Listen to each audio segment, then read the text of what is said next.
Thiruvananthapuram university college of എഞ്ചിനീയറിംഗിലെ താൽക്കാലിക അധ്യാപക നിയമനത്തിൽ വൻ ക്രമക്കേട് വ്യക്തമാക്കുന്ന രേഖകൾ പുറത്ത്. റാങ്ക് ജേതാക്കളെ പുറത്തു നിർത്തിയാണ് വ്യാജ ബിരുദം നേടിയവർ ജോലിയിൽ തുടരുന്നത്.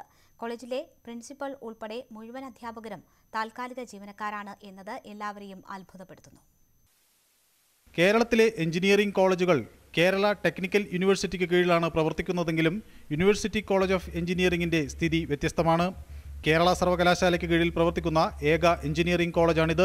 2010 AICTE എഞ്ചിനീയറിംഗ് കോളേജ് അധ്യാപകർക്ക് ME M.Tech ബിരുദങ്ങൾ നിർബന്ധമാക്കി. എന്നാൽ തുടർന്നുള്ള 5 വർഷം കോളേജ് ഈ നിയമം നടപ്പാക്കിയില്ല. ഈ കാലയളവിൽ അധ്യാപകർ തമിഴ്നാട്ടിലെ അണ്ണാ സർവകലാശാലയിൽ നിന്ന് ബിരുദവും തരപ്പെടുത്തി. ME M.Tech ബിരുദം നേടുന്നതിന് മുഴുവൻ സമയ വിദ്യാർത്ഥികളായിരിക്കണം എന്ന് നിഷ്കർഷിക്കുന്ന അണ്ണാ യൂണിവേഴ്സിറ്റിയുടെ നിയമാവലിയാണിത്. എന്നാൽ ഈ നിയമം മറികടന്ന് യൂണിവേഴ്സിറ്റി കോളേജ് ഓഫ് എഞ്ചിനീയറിംഗിലെ അധ്യാപകർക്ക് എങ്ങനെ ബിരുദം ലഭിച്ചു എന്നത് വ്യക്തമല്ല. ഇങ്ങനെ നേടിയ യോഗ്യതയുടെ പിൻബലത്തിൽ ഇവർ അധിക ശമ്പളവും കൈപ്പറ്റുന്നു. 2014 കോളേജിനു വേണ്ടി അസിസ്റ്റന്റ് പ്രൊഫസർ തസ്തികയിൽ ഇന്റർവ്യൂ നടന്നിരുന്നു. അന്ന് തിരഞ്ഞെടുക്കപ്പെട്ടവർക്ക് ജോയിനിങ് മെമ്മോയും ലഭിച്ചിരുന്നു. അർഹരായ ആ ഉദ്യോഗാർത്ഥികളെ പുറത്തിരുത്തിയാണ് വ്യാജ ബിരുദക്കാർ ഇപ്പോൾ ഉദ്യോഗത്തിൽ തുടരുന്നത്. മനു ഭരത്, ന്യൂസ് 18 തിരുവനന്തപുരം.